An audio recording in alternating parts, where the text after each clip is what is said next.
Will you stand to your feet with me? Tell the person next to you, say, I'm ready. Say it like you mean it. Say, I'm ready. I'm going straight into scripture, by the way. That's my intro. I don't need no stories today. And Jabez called on the God of Israel, saying, oh, that you would bless me indeed and enlarge my territory. That your hand would be with me and that you would keep me from evil, that I may not cause pain. So God granted him what he requested. Short, sweet, powerful, and complete. And God granted him what he requested. Lord, I just ask you to use me, speak through me. I am your vessel. I'm a little crazy, but you made me this way, so use me in Jesus' name. Amen. Y'all, it's Vision Month. Say it like last week. We're probably going to do it every week. Say, I need to see better. It's Vision Month. But the Bible says my people perish for lack of vision. Vision too. It says both. It says vision. So say I need to see better. Online, drop a comment. Say it one more time in person. Say, I need to see better. I am going to just put our cards on the table. It's not just, I'm going to deal it today. I'm just going to throw it all out there. I'm going to show you what, it's not about what Catalyst wants for you. It's what you should want for yourself and what God wants for you, period. Cards on the table. Can you say that with me? Say cards on the table. I'm pushing them to the middle. I'm going to share with you the motives that God has for you, we have for you. And I'm telling you, if you don't have it for yourself, you are living short of God's promises, not me, not Catalyst. Man, can we just say it one more time? Say cards on the table. We're a raw, edgy, whatever people, I hear these words, different type of church. Yes, yes. Anybody who knows anything about Catalyst, or whether they like it or not, they know it. We've been open long enough now, 5+ years, they know it. That's fine. That's it. I believe in individuality. I believe in sincerity. We're all fearfully and wonderfully made. God made you a certain shape. You should discover it, grow in it, be it, and nothing else. I get that. Totally true. It's our culture. It's actually the most beautiful part of our culture, but it's still not the point. I appreciate it. I hope you do. If you don't, you probably won't appreciate this place too long. But it's not the point, because you are called to build and to be something bigger than that and bigger than yourself. And if that's all you live for is the individuality, and I know myself and I love myself, you are going to miss the entire point. Tell somebody, say cards on the table. Absolutely. Actually, as you're seated, just say I'm about to throw it all in. I don't even know what that means, but we'll get there hopefully. God told Abraham, he said, I'm going to bless you and I'm going to make you a blessing. They're not mutually exclusive. It's not either or, it's both and. I am going to bless you in what you do so that you can share and show other people how to experience that blessing. Jabez cried out to the God of Israel. He prayed to God. He said, oh, that you would bless me indeed and enlarge my territory. This is not talking about land. A lot of times in the Old Testament, even money verses are about land, because that was how they were compensated. That's how they accumulated wealth. Here, Jabez in context is talking about the territory of his heart. He says, I want you to expand my heart for your glory. I want you to bless me for your glory, not for me to accumulate, not for me to accomplish or prove a thing, not for convenience, not for comfort. I don't want to be blessed for my sake. I want to be blessed so that I can experience it and share it. That was him. He said, oh, that you would bless me indeed. I want you to expand my heart, not for my sake and my insecurities, but for your glory. Not for my glory, but yours. He says, let your hand be with me. Jabez understood thousands of years ago that he could do nothing without the blessing of God. Nothing without the blessing of God. Young people, old people, single people, ambitious people, quit trying to force things. Quit trying to force things. I don't care how pretty she is or how incredible the opportunity looks. If the blessing of God isn't on it, it ain't going to be good. It ain't going to finish good, that's for sure. It's not going to be good. And before you seek a blessing, you better seek him. And if you don't seek him before you seek a blessing, then your motives are all off. Tell somebody, say cards on the table. He said, let your hand be with me. And then he says, keep me from evil so that I may not cause pain. See, we don't know much about Jabez in the Old Testament. We know very little. But his name in Hebrew means pain. It actually translates, he causes pain. So what we know about Jabez's mother, what we know is Jabez's mother had terrible childbirth, terrible pains giving birth to him. So much so it impacted and traumatized her life so much that she names him, he causes pain. So Jabez says, keep me from evil so that I may not cause pain, not just experience pain, but cause it. He's saying, I don't want to be what I've been. I don't want to cause pain like I did to my mother. I don't want to be my past. I don't want to be my criminal record. I don't want to feel my insecurities. I want to be free from it. I want to be free from my dysfunction and my defects. I want you to bless me so that I can walk in freedom, not stay stuck in the things that I'm stuck in. I don't want to cause pain anymore. Because when you stay stuck in pain is when you begin to cause pain. His motives, you want God's blessing. You want God's blessing, but you need to see better and want it for the right reasons, or you will never get it. You'll just die trying. You may get to the top of a mountain, but you won't get the blessings that God has for you. It won't be his top. Say cards on the table. Last year, we began to reevaluate and reexamine every part of our church. Every part of it. I told the staff, there's a great time to do it. World was falling apart. Everybody's falling apart. And so I told them, I told staff, I said, everything's fair game. Everything's fair game. It won't offend me. We're going to reevaluate. We're going to reexamine every part of this church. I don't care if it's winning. We could probably do it better. If it's losing, we may need to stop it. We got a lot of input, but there was one that hurt a little bit more than I expected. It came from my son, Connor, who is our associate pastor now. He said, our vision is unclear and confusing. This is a man that literally he told me I was going to do his wedding when he was 11, years and years before I married his mama and became pops. He says, I understand your vision, but the vision statement isn't clear. And I didn't know what I was at. That stung a little bit. And I'm going to be honest with you, first meeting, I defended it, and I'm good at defending stuff. I can get louder than you, even if you're better at you're better debater, I'm louder, and that's all I need is volume. I want you to know this, by the way.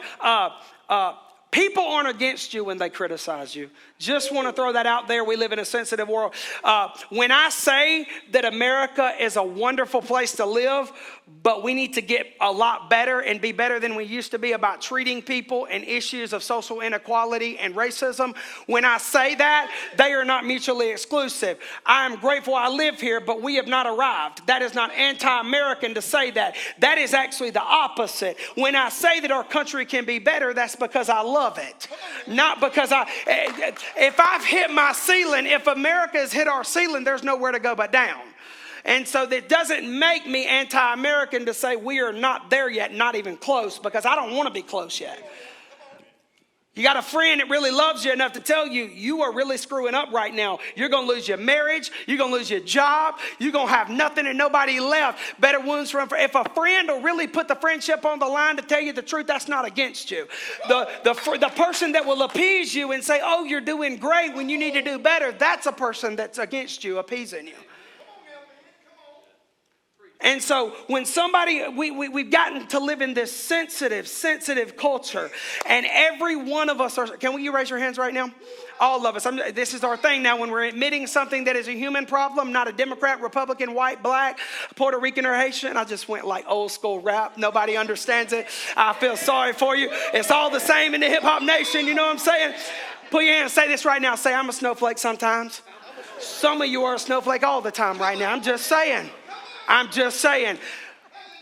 We need our feelings hurt. We need, whether you don't like the truth, whether you hate somebody for the truth, you need the truth. And here's the thing, Connor was right. Connor was right. And he wasn't afraid to say it, even though he knows I'm loud and I'm aggressive and I may be embarrassing the first 3 meetings. He was right. Our vision was unclear. We made a lot of great t-shirts off that vision. Move. We were against the grain. We liked the word. We were like, we don't have a vision statement. We have a vision word. Move. We've done a lot of things. I'll preach principles of it. You see the Better Move sign out there? That's a playoff move. We had a shirt one year, a couple years back, called Don't Stop. The principles of move, I will preach the rest of my life because it is a huge theme that is related, a huge part of our vision. But it is not a clear vision. It's a catchy theme. It's a catchy thing, but it's not a clear vision. We sold a lot of t-shirts. I've been seeing people wearing that Move shirt that we made in 2018. And I'm like, they're probably the third or fourth owner. I bet they got it in consignment sale. Don't even know what they're wearing. You know why? Because it ain't a clear vision. It ain't a clear vision. And so you wear glasses to see clearer. You wear glasses to see. My eyes are terrible. Matter of fact, I'm here lately. I've been going cross-eyed. I'm actually getting surgery. For the first time in almost 37 years, I'm not going to be cross-eyed after September. I wear these things. Oh, I'm going to come up here. I'm going to look like I got beat down in a bar brawl for about a week and a half. I'm going to crack all the jokes. I'll make them before you make them because that's how I roll. But these things make me see 2020. You wear glasses to see clearer. If you don't have a clear vision in your life, you ain't going anywhere. You're going to go all the wrong directions. If your marriage doesn't have a clear vision, I feel sorry for you. If y'all don't know what you want, if you want different things, if you grow in different directions, if you don't grow at all, I feel terrible for you. Just a FYI, Jack Dawson, a.k.a. Leonardo DiCaprio in Titanic, he would have had to up his game had he not died in Titanic. Because I'll never let go, it really ain't even a great way to go out. Because, what's that even mean? Oh, never let go. Well, if she's going to live like you're trying to tell her, you got to let go. You got to sink, baby. So it really ain't even all that clear, the fact that he's like, oh, never let go, and she had to cut his hand off almost to live. That's ridiculous. That is Hollywood. But it's an okay way to go out. It's not a good way to live. He'd have had to up his game had he walked off the Titanic with her and married her. Because it is sexy to be married. It's not sexy to be married to a stranger. It is not sexy to be married to a mysterious man or woman. That may be fun for 5 minutes, but it'll wreck your entire life. Say clear vision. You better have a clear vision. Young people, you ain't married yet. You get a chance to hit the brakes now, and you better hit them. I say hit them, pump them. How about that, Stretch? You better pump them, because I'm telling you, a marriage with no vision ain't going anywhere except disastrous. Train wreck. You used to tell baby girl when she was in dumb relationships, I used to say, train wreck coming. Thank God for Will.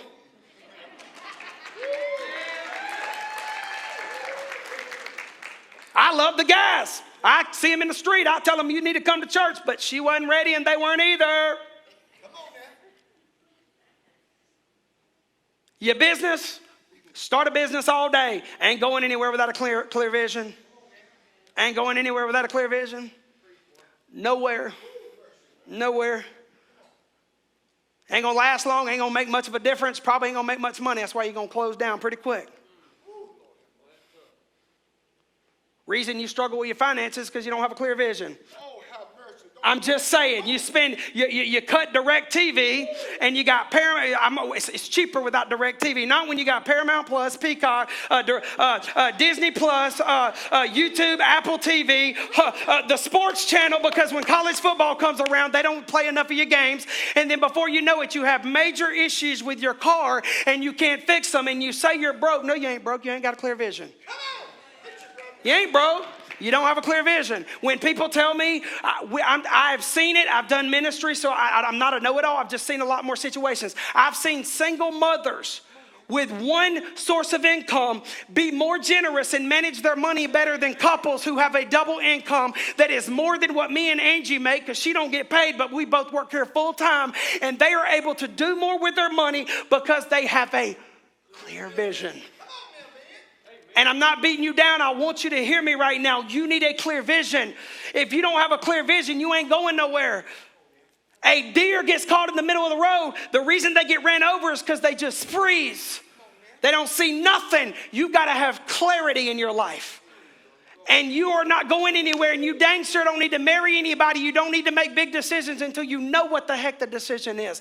We don't have a clear vision. So I am sorry that I am 5+ years late to the party with a clear vision for Catalyst Church. Nothing's changed, but now it's clear. Here is our vision statement. Catalyst Church exists.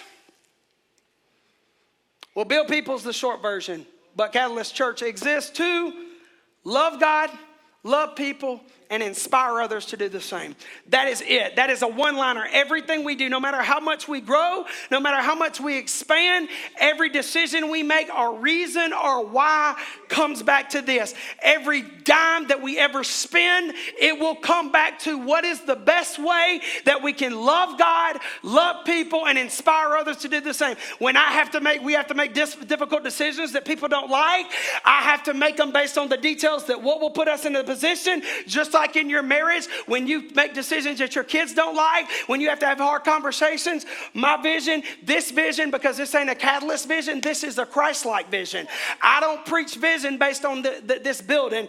It is a Christ-like vision. Everything you do, every dream, every decision, everything you ever do should be to love God, love people, and inspire others to do the same. If you love Jesus, if you believe in Jesus, if you believe what he has for you, your life, your family, the territory that God has given you, that he grows one day, when your income grows, when your kids grow up and leave the house and it's just you and the person that you've made your identity raising kids, but you don't even know them, you got to one day gravitate back and say, I've got to have a clear vision with my life.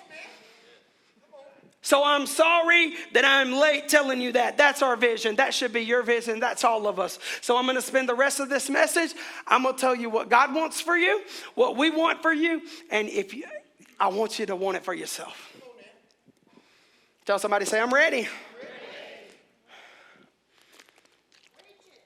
I got to get hydrated. You know what I'm saying? I got Terry's gender reveal after this, so I can't be passing out in the front yard. Y'all notice I left Smoke out of that, right? This is, you know what I'm saying? Like, I ain't trying to get him in trouble. And I know who makes the decisions. Introduce you. That's the first thing. We want to introduce you. I don't really use verses like this much because how bad they've been mistaught, and they're used to scare people. But I'm going to today. Acts 4, the disciple says, salvation is found in no one else, for there is no other name under heaven given to mankind by which we must be saved. A lot of things are going to make you happy. A lot of things will help you. The gym, a good marriage, money. Yeah, shoot. I ain't sitting up here acting like it's going to be fun, not barely being able to make ends meet. I get it. A lot of things are helpful in life, but only Jesus will make you whole. Have all the biceps you want. Play the field and get all the girls and guys you want. Be inconsistent and have a good time and waste your life on partying instead of making poor decisions instead of good ones and all that stuff. But I'm going to tell you, the only thing that will ever make you whole is the one who created you and says who you are. And until you begin to be introduced to him, you're never really going to see it the way he sees it and experience it the way he calls you to experience it. We want to introduce you, and God wants that for you. Bible says in Psalm 34, taste and see that the Lord is good. I love this because I like to eat now. You putting it in my terms. See, Jesus talked a lot about plants and buildings in the Bible. I don't get none of that stuff, but I get food. Taste and see that the Lord is good. It's a fat boy scripture right here. I could preach on this one verse and y'all be in here to 4 or 5 if I wanted to. Oh, the joys of those who take refuge in him. You know that look somebody gets when they taste something for the first time? And I'm talking about eyes bulge out their head, mouth drops open and some spit comes down like they got a side effect of medication. Oh, they're wrecked for life because they're like, this is diabetes right here. It's coming my way. I ain't even got to speak it. It's coming. You know what I'm saying? That look of, oh my gosh, that was amazing. That's what we want for you. Not from food. I have to fight that. That's the devil sometimes, at least for me. Lawrence, I wish I had your metabolism, but I don't. I don't like you for it, but Jesus loves you, so I have to.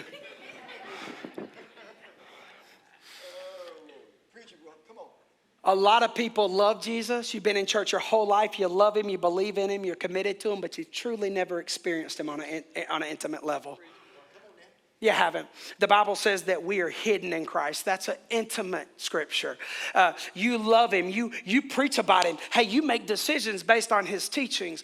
But God wants you to be introduced to him. He wants you to taste and see. You will never deny it. Connor tells this story of how he grew up in church and he loved Jesus. Connor, our kids, all four of them were like, they're stupid good. Like, I don't even understand it. They're like their mama. That's what it is. I do understand it. But the thing is that Connor, guy about 13 or 14, he'll tell you the moment. He'll probably preach on it one day. He'll tell you like when he experienced his presence and he was wrecked forever. And he said, I spent my whole life thinking that I'll never look back. Connor loves Jesus more than anything on this planet. His family, everything, because he experienced him. He doesn't just have faith in him. He's tasted and seen that the Lord is good. I watched him when his biological daddy died and was about to die. And I said, Connor, what do you want? What do I need to pray for? And he's saying, just pray. Yeah. He sang Steady My Heart at his daddy's funeral because he has experienced God.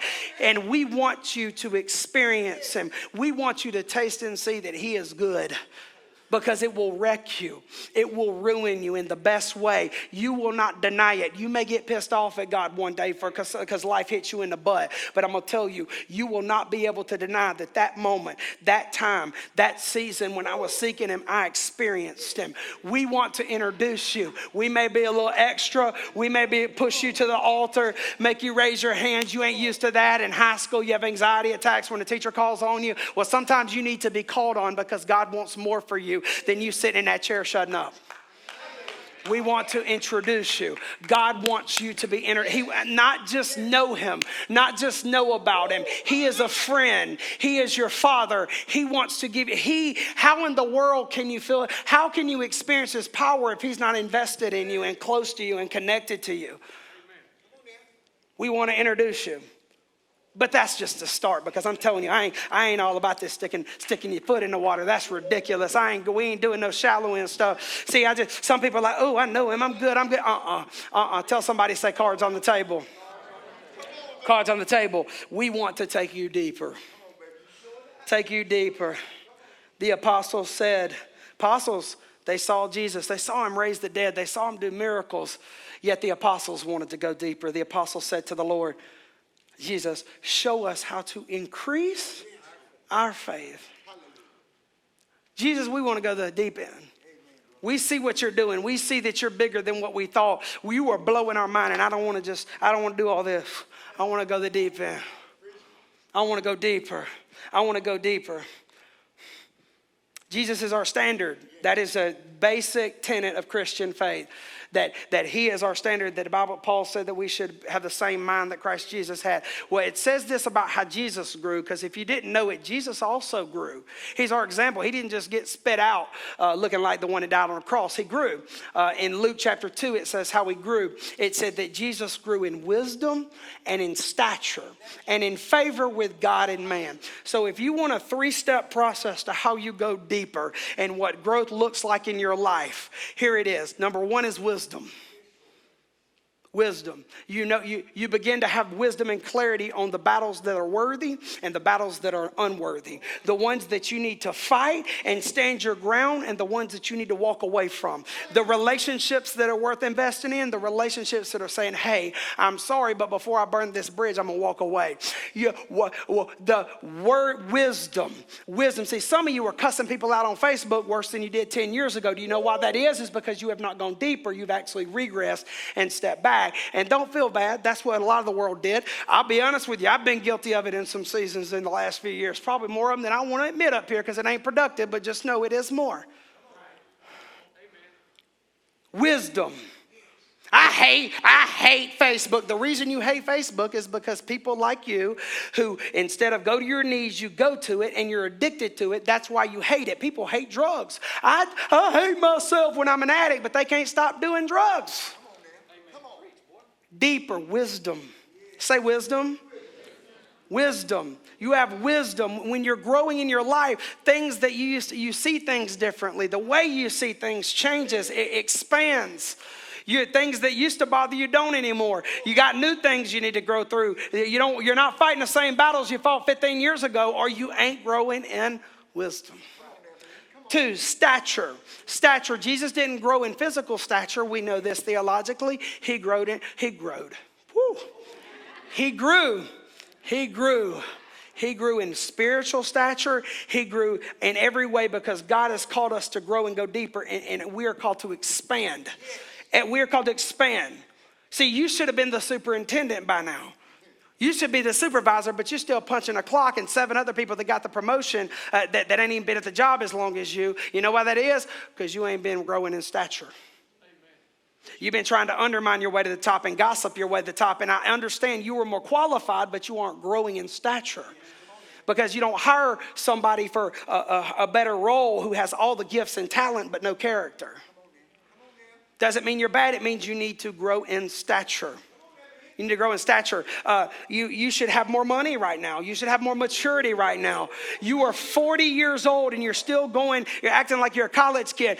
At 40 years old, you don't need to spend your weekends. You don't need to go so crazy on your weekends that they're spent recovering during the week while you're working. That was 22 years old, not 42. Say expand. Say stature. Stature. Say it again. Say stature.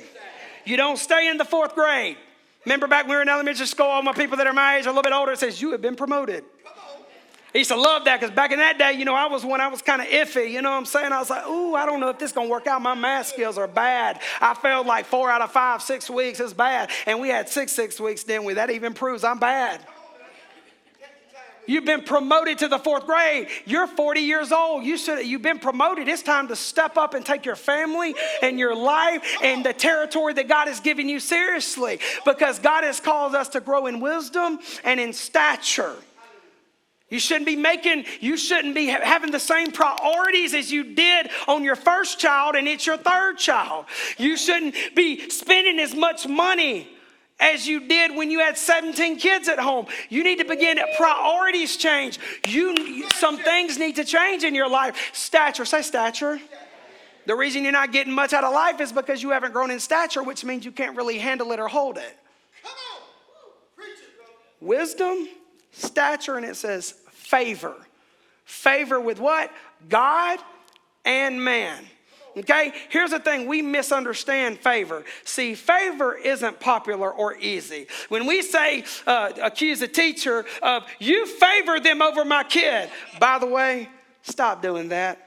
They got enough parents to deal with right now. Let the world heal a little bit. You tell your kid maybe this is a lesson for him instead of go try to kick the teacher in the butt. Give him a little kick in the butt. You're responsible for him.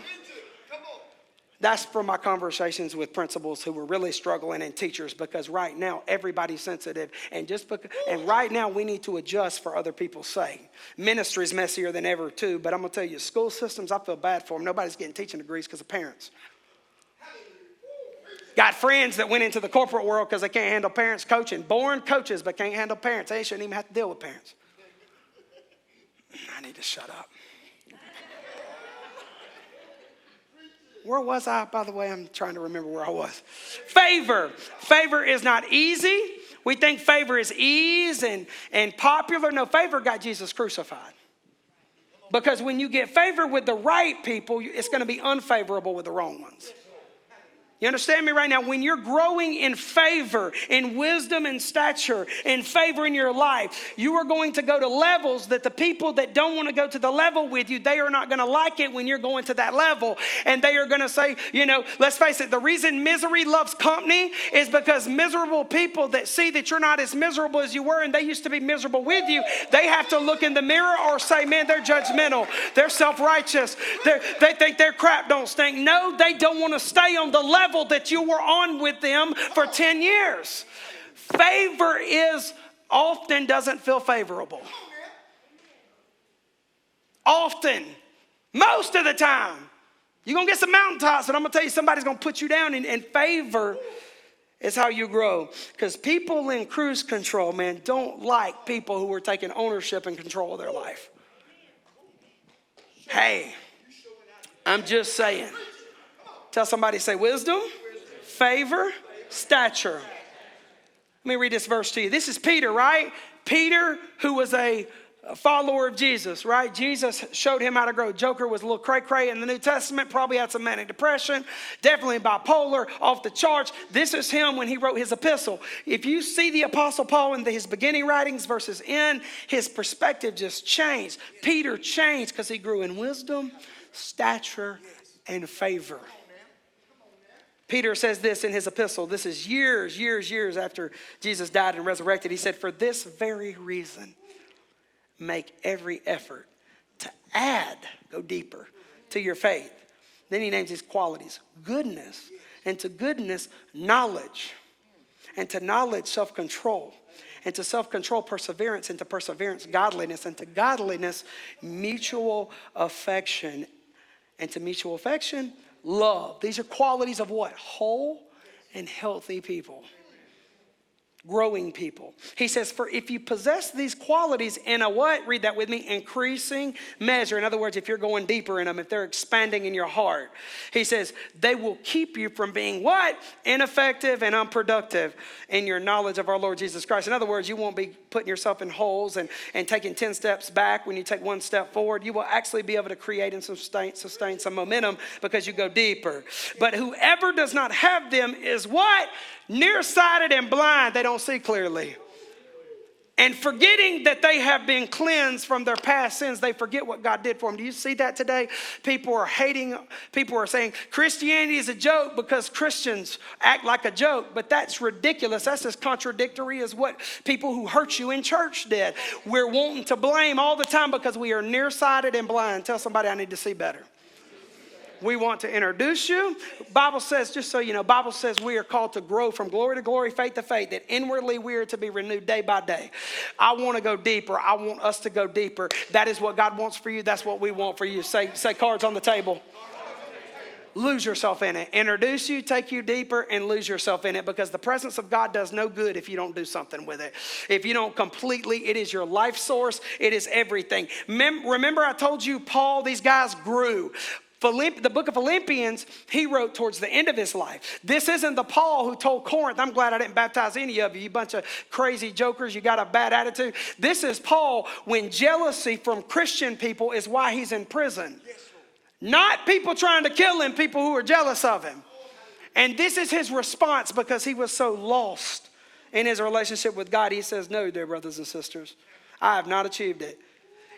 When everybody's telling you what you did and you didn't do it and you're trying to prove a point, you want to stay. I'm a good mama. I'm a good daddy. That joker's a piece of everybody. That business they didn't care about me or pay me. This is how Paul responds. I have not achieved it. I ain't got none of my crap together, but I focus on this one thing.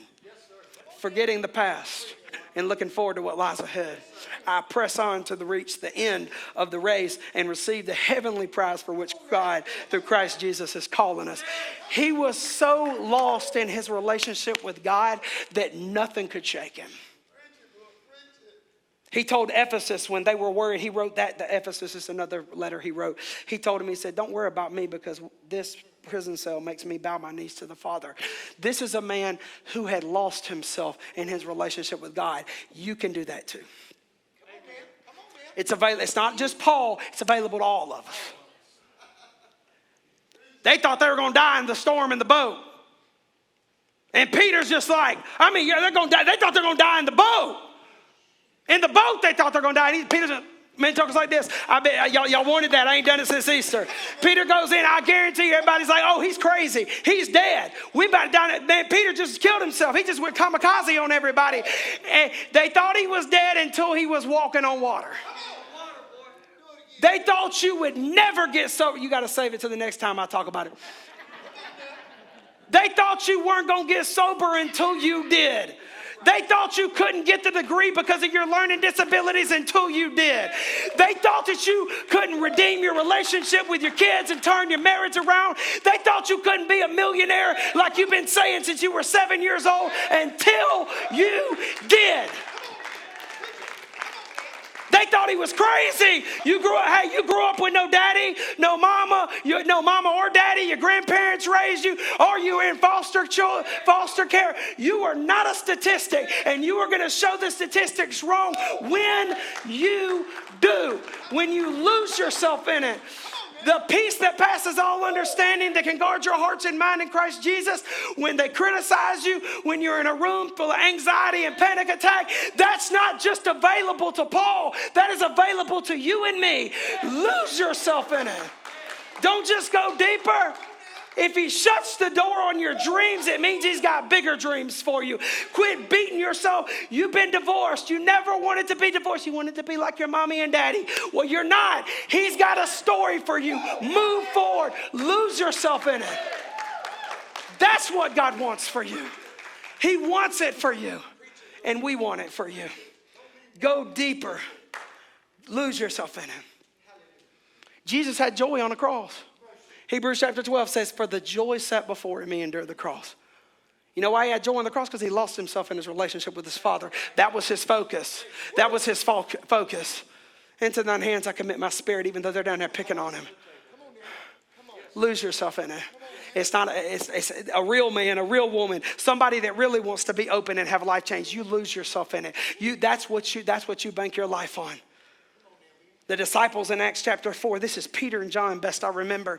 They were about to get put in prison. It was wrong what they were doing to them. And they were courage. They had so much courage. And the Jews, by the way, the Jews are the one that killed Jesus. And they were about to kill them or at least imprison them.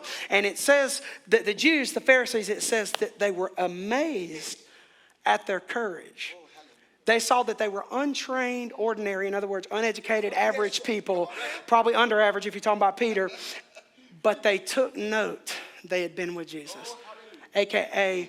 lost themselves in the relationship with God. That Jesus had been dead for a while and had raised a long time ago, but he was in them. Paul is in jail. He is beat within a half inch of it. Him and Silas were beat half to death, and they're in a prison. It's not just immoral what happened to them. They were innocent, but it was also illegal because Paul was a Roman citizen. And Paul's beat. He should be in a hospital, not a prison, chained to the cell. And it says about midnight that they were praising God and singing hymns. Because they were lost in their relationship with God. That they were not trying to prove a thing to anybody. All them jokers hated them. They wanted them dead. But you know what? They didn't have any mind about it because they were lost in their relationship with God. God wants it for you. We want it for you. But you got to want it for yourself. Tell somebody, cards on the table. Lastly, pass it on. It doesn't matter what God gives you. You better do something with it. This is the reason 2,000 years later that Christianity is still alive. Amen. Disciples started it, we get to carry it on. Yes, Paul told Timothy, who was his spiritual son. This is the last book that Paul wrote before he was beaten and beheaded. He said, you then, and by the way, this is written probably 2 or 3 days before he was killed. He writes one letter to his spiritual son. He says, you then, my son, be strong in the grace that is in Christ Jesus. And the things that you've heard me say in the presence of many witnesses. And trust to reliable people who will also be qualified to teach others. Paul told Corinth in 1 Corinthians 11, he said, follow me as I follow Jesus. You've got so much to invest in other people, your kids, your wife, your husband. You've got so much wisdom. You've learned so much. You sell yourself short. God doesn't really promise. There's not clear-cut scriptures on quantity of life, but you can have quality. It's all on you to choose it. Be an example. Be the reason that people doubt their doubts, because right now we live in a wounded world and people are just skeptical. That's what you're going to get. Their walls are up. Be the reason that they begin to say, man, are there still really people out there? Be the reason that somebody that's been wounded in a marriage says, man, are there still really men and women out there like this? Maybe there is hope for me to go back to church. Maybe there is hope. Maybe there is hope in healing. Be the reason that people start doubting the wounds that they have and how much they're. Be the reason people doubt the reality they're in. Be that reason. Quit trying to prove a point. Paul said, follow me as I follow Jesus. He wasn't perfect. Paul admits he wasn't perfect. He says, I've not attained. I've not got there. But one thing I'm focused on, he says, follow me. Follow me, guys. I'm not perfect. Quit saying, people like to say, I'm not perfect. I'm just forgiven. No, don't go kindergarten just to prove the point that is grow beyond maturity. Let's get mature. Follow me. Be an example. Be an example. Because God's got so much for you to do. God has a territory for you. I'm gonna tell you, your kids, your spouse, your coworkers, they're watching you. How about this? Even your haters are watching you. They may not admit it. You may not realize it. They're watching you. Whoever's watching you, let them find you living for the glory of God. Not trying to prove a point, not trying to get even. Surrender your right. Surrender your need to be right, to get even, to be the best, to set people in their place. If you will begin to just introduce, go deeper, lose yourself in it and pass it on, because you've got something worth leaving behind. God has given every one of you a territory and a testimony. Every one of you, a territory and a testimony. And you've been through some stuff. But when you figure this out, what I'm preaching today, you're going to be a force to be reckoned with. And our vision and our heart, and should be yours, is to nurture what God has for you and what he's put inside of you. Period. Cards on the table. Will you bow your heads with me?